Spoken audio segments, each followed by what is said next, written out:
All hail a beard, it's your boy Big Beard B, and we back for another edition of Big Beard Business. For those of you who are new to the channel, I'm B, and on this channel we help improve your confidence by way of compliments using the wonderful world of fragrance. If this is your second video or more, we ask that you hit the subscribe button so you can come back to rock with your boy. Now, if you're into fragrances like me, then you know that wasting a quality fragrance is a cardinal sin, especially when they're attached with a high price tag, and fragrances, generally speaking, have a high price tag. Now, sadly, fragrances sometimes have a mind of their own, and they don't last as long as you would like, which may leave you feeling a little underwhelmed. But don't worry, today I have some quick and easy hacks that will ensure that every pump has a purpose. Listen, when it comes to amping up your fragrance game, one of the first things I'm going to tell you to do is amp up your moisturizing game. You gotta step it up. First things first, instead of vigorously rubbing yourself dry with a towel when you're fresh out of the shower, you gotta treat your body like Frank Lucas and that spilled drink on that alpaca. You gotta block that shit. But no, man, all jokes aside, it's gonna be a lot better to pat your skin dry. And if you're not patting it, just do it in a less rough manner. When it comes to moisturizing your skin, the key is to not be completely dry, but to use any excess moisture to your advantage. Experts within this space will tell you that 3 to 5 minutes after a shower is going to be the best time to hydrate your skin and lock in any moisture. Doing this allows you to trap in any excess moisture on the top of the skin without it really completely evaporating. And if you're not a shower guy, and you are a bath guy or girl, in case you're watching this, you may want to try to hop in the bath. That's going to be an alternate way for you to get clean. And if you're taking a bath, then try to add in some coconut oil. That's going to allow your skin to be a little bit smoother, right? And then to also help you be a good base for that fragrance to really lay on and, well, perform. And if we're talking about the fragrance performing, then we have to go to number 2, which is to apply your fragrance correctly. Listen, if you are applying fragrances to your wrist and then rubbing them together, my friend, you are doing it incorrectly. By doing so, not only are you going to shorten the development of the fragrance, you're also going to damage the way it's intended to perform. Instead, simply spritz yourself.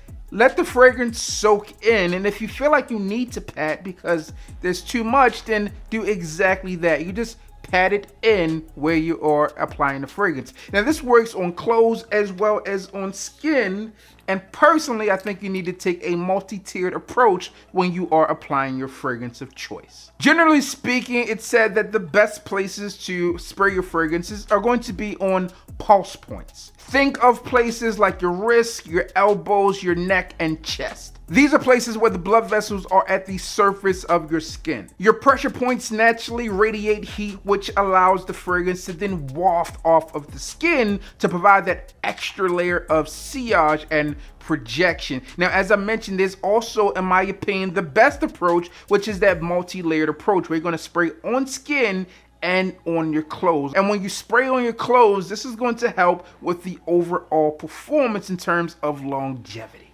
Why is that? Well, because your clothes are able to retain the scent a bit longer. Number 3, well, that's simple, and it's an extension of number 2, and this is going to be to apply Vaseline to your pulse points. As I mentioned, applying fragrances to dry skin doesn't really work, and if you apply it to oily or damp skin, the fragrance is going to last longer. To add an extra bit of hydration to your pulse points, go ahead and shoot for Vaseline. You can also use Aquaphor or even a fragrance primer like Canvas and Concrete to help the fragrance work its best. Now, number 4 is one that doesn't really work for everyone, but it's a strategy that you can implement to make sure it lasts longer and make sure it's a bit better. All right, so this one here is super simple, and that is going to be to mist in your hair. All right, yes, spraying fragrance to your hair is a thing, but there's rules to this when you do it. Now, when you are spraying a fragrance to your hair or to your clothes, then it's going to maintain that original feel that you may have fell in love with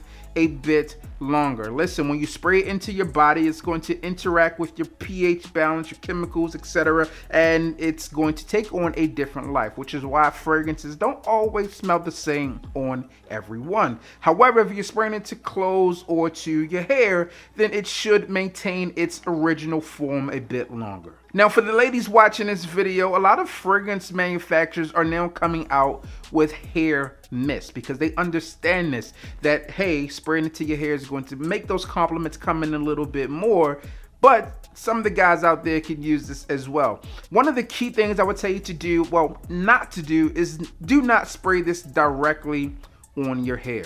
All right, if you have a specific fragrance that you have fell in love with and you use this one more than another, then spray this one to a brush and then apply that brush to your hair or that comb, etc., to your hair. Why am I saying that? Well, simply put, many fragrances have a high alcohol concentration, and we wouldn't want that alcohol to damage your long, luxurious hair, okay? We want to make sure that your hair looks good as you.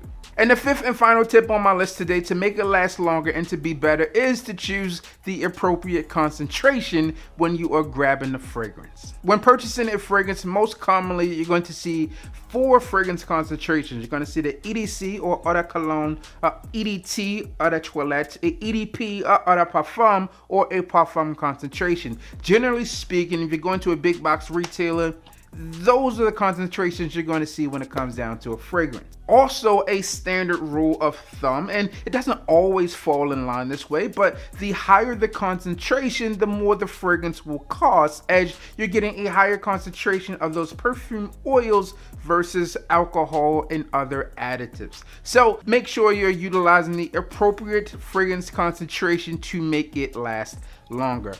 EDC or Eau de Cologne is probably not going to be the best for you for a long-term projection, right? If you're looking for a longevity within a fragrance projection, that's not generally where you'll go. So make sure that you're utilizing the perfect fragrance concentration for that perfect situation. I'll have additional videos on that linked and listed down below for you. That way you can choose the appropriate fragrance concentration for that event that you're doing. So that's what I have for you today when it comes down to making fragrances last longer and be better. Make sure your fragrances go the distance for you. Comment down below and let me know if there are any other things you do to make your fragrance last longer and be better. As always, I'm your boy, Big BB. Don't forget to like, comment, and subscribe. Tell a friend that we are back again. And you already know what I need you to do. Just hit the goddamn